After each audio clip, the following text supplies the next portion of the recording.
हम IRI असम से हैं और ये स्वच्छता का प्रोग्राम हमने 15 सितंबर से लेकर के 1 अक्टूबर तक का आयोजन किया है।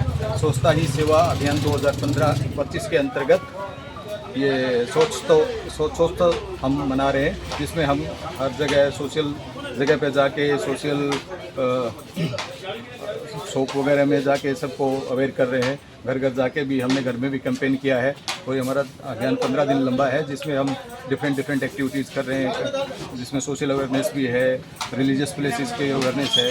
इस तरह का हमारा एक ही मकसद है कि ये जो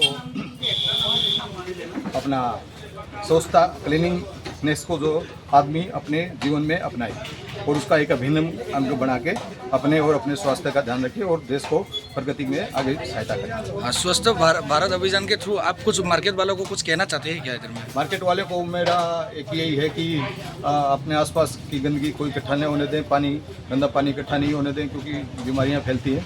और साथ में ही ये जो वेस्ट डिस्पोजल का है, जो प्लास्टिक डिस्पोजल वाला है, उसको थोड़ा सा ध्यान से और सावधानी पूर्वक करें।